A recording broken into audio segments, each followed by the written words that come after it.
SSKM থেকে ধর্মতলা পর্যন্ত junior চিকিৎসকদের প্রতিবাদ মিছিল শেষে কর্মবিরতি প্রত্যাহারের সিদ্ধান্ত জানাতে পারেন এমনটাই কিন্তু সম্ভাবনা রয়েছে।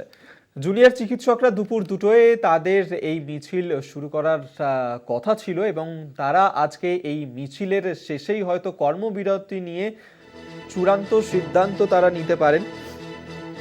আরজিকর কাণ্ডের পর দীর্ঘ 50 দিনেরও বেশি সময় ধরে হয়ে গিয়েছে, এখনো পর্যন্ত বিচার পাওয়া যায়নি এবং জুনিয়র চিকিৎসকরা তারা যেমন আরজিকর কাণ্ডের বিচার চাইছেন, পাশাপাশি একাধিক দাবি দেওয়া রয়েছে।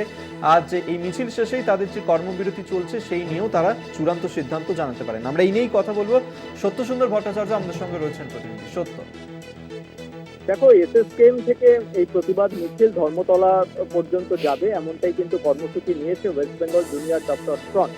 এবং সেক্ষেত্রে শুধুমাত্র যে এসএসকেএম এর আন্দোলনরত জুনিয়র চিকিৎসকেরা থাকবেন এমনটা নয়, আরজিকর মেডিকেল কলেজ হাসপাতাল, কলকাতা মেডিকেল কলেজ হাসপাতাল সহ অন্যান্য যে কলকাতার যে সমস্ত মেডিকেল কলেজ হাসপাতালের জুনিয়র চিকিৎসকেরা তারা সবাই এই প্রতিবাদ মিছিলে সামিল হবেন এমনটাই কর্মসূচি রয়েছে। এবং যদিও পুলিশের তরফে কিন্তু এই মিছিলের কোনো অনুমতি দেওয়া হয়নি, তবে সেক্ষেত্রে এই আন্দোলনরত জুনিয়র চিকিৎসকেরা তারা গতকাল যে দীর্ঘ সময় রাতভর যে জেনারেল বডি বৈঠক, সাধারণ বৈঠক করেছেন এবং সেখান থেকে তারা একটা সিদ্ধান্ত দিতে চলেছেন বলে সূত্র মারফত জানা যাচ্ছে যে তাদের যে পূর্ণ কর্মবিরতি সেই জায়গা থেকে তারা সেটা প্রত্যাহার করে আংশিক কর্মবিরতি করতে পারেন এমনটা কিন্তু একটা সম্ভাবনা রয়েছে। যদিও সেক্ষেত্রে তারা মনে করছেন যে সরকারকে এই সরকারি মেডিকেল কলেজ হাসপাতালগুলির সামগ্রিক স্বাস্থ্য পরিকাঠামো এবং সুরক্ষার প্রশ্নে সরকারকে একটা নির্দিষ্ট সময়সীমা তারা বেঁধে দিতে চান এমনটাই কিন্তু তারা মনে করছেন।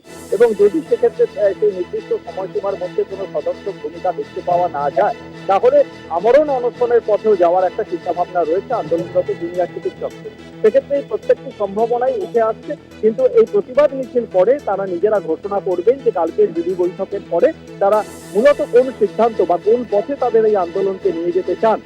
যদিও ইতিমধ্যেই সিনিয়র চিকিৎসকদের একাংশ তারা মনে করছেন যে আন্দোলন বা তাদের এই ন্যায় বিচারের দাবি সেটা যথেষ্ট যুক্তিসঙ্গত, সেই আন্দোলন যেরকম চলছে তার পাশাপাশি এই পূর্ণ কর্মবিরতি প্রত্যাহার করে যা জরুরি পরিষেবা এবং অন্যান্য যে সমস্ত পরিষেবা রয়েছে, যে পরিষেবায় বহু দূর দূরান্ত থেকে সাধারণ মানুষ চিকিৎসার জন্য আসছেন, তাদের যাতে কোনোভাবেই এই চিকিৎসা পরিষেবা ব্যাহত না হয় সেই দিকটাই জুনিয়র চিকিৎসকদের নজর দেওয়া প্রয়োজন বলে মনে করছেন সিনিয়র চিকিৎসকদের একাংশ। সব মিলিয়ে এই প্রতিবাদ মিছিল শেষে তারা তাদের দিদি বৈঠকের সিদ্ধান্ত জানাবেন এমনটাই মনে করা যাবে।